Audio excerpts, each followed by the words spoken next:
চারটি ল্যাপটপের দাম 11 লাখ টাকা, অর্থাৎ প্রতিটির দাম 3.25 লাখ টাকা। অবিশ্বাস্য হলেও সত্যি, এই দামেই চারটি ল্যাপটপ কিনেছে স্থানীয় সরকার প্রকৌশল অধিদপ্তর এলজিইডি। ঘূর্ণিঝড় রোধে বে স্ট্রং নামের প্রকল্পে এভাবে 1900 কোটি টাকার অবিশ্বাস্য খরচ দেখানো হয়েছে। আছে উচ্চ দামের নিম্নমানের সামগ্রী কেনা, কাজ শেষ না করেই বিল তুলে নেওয়া সহ ঘুষ দুর্নীতির বহু অভিযোগ। এসব অভিযোগে ঢাকা সহ দেশের বিভিন্ন জেলায় এলজিইডির 36টি কার্যালয়ে একযোগে অভিযান চালায় দুদক। জেমসন মাহবুবের প্রতিবেদন। স্থানীয় সরকার প্রকৌশল অধিদপ্তরের প্রধান কার্যালয়ে দুদকের অভিযান।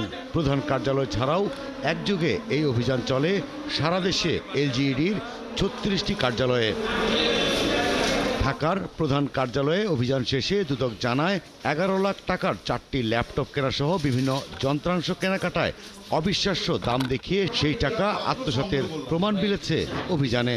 এছাড়া প্রকল্পের কাজ না করে আগাম বিল তুলে নেওয়া, নিম্নমানের নির্মাণ সামগ্রী উচ্চ দামে কেনা, তদারকি ছাড়া রাস্তা, ব্রিজ ও কালভার্ট নির্মাণ এবং ঘুষ লেনদেন সহ শতাধিক অভিযোগের ভিত্তিতে দুদকের এই অভিযান।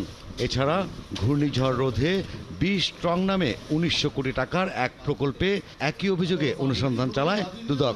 এই বিষয়ে পূর্ণাঙ্গ যে সকল ডকুমেন্ট সংগ্রহ করা হয়েছে সেই ডকুমেন্টসগুলো চেক করব এবং এগুলোর ভিত্তিতে আমরা আমাদের প্রতিবেদন কমিশনে জমা দেব।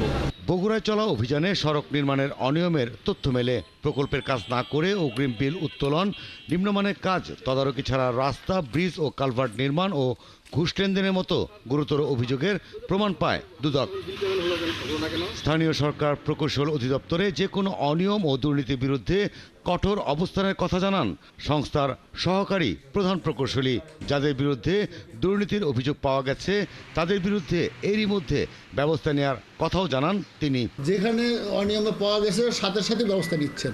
এখানে ওনার কমিশনাররা আছেন, ওনারাও জানেন যে যেখানে যদি কোনো হয় সাথে সাথে সাসপেন্ড হচ্ছে, তারপরে ওনারা ব্যবস্থা নিতেছেন, আমাদের প্রশাসনিক ব্যবস্থা এটা হচ্ছে। দুদক মহাপরিচালক জানান, অভিযানে প্রাপ্ত তথ্য পর্যালোচনা করে পরবর্তী সিদ্ধান্ত নেবে কমিশন। এনফোর্সমেন্ট অভিযান শেষে আমাদের সম্মানিত জেলা কার্যালয় এবং প্রধান কার্যালয়ের টিম তারা প্রতিবেদন দাখিল করবেন। সেই প্রতিবেদনের আলোকে পরবর্তী আইনানুগ ব্যবস্থা নেওয়া হবে। দুদক বলছে, অভিযানে প্রাপ্ত তথ্যে কারো বিরুদ্ধে অভিযোগ পেলে ব্যবস্থা নেওয়া হবে। সেই সাথে প্রাতিষ্ঠানিক দুর্নীতি বন্ধে দেওয়া হবে সুপারিশ। জেমসন মাহবুব, 71, ঢাকা।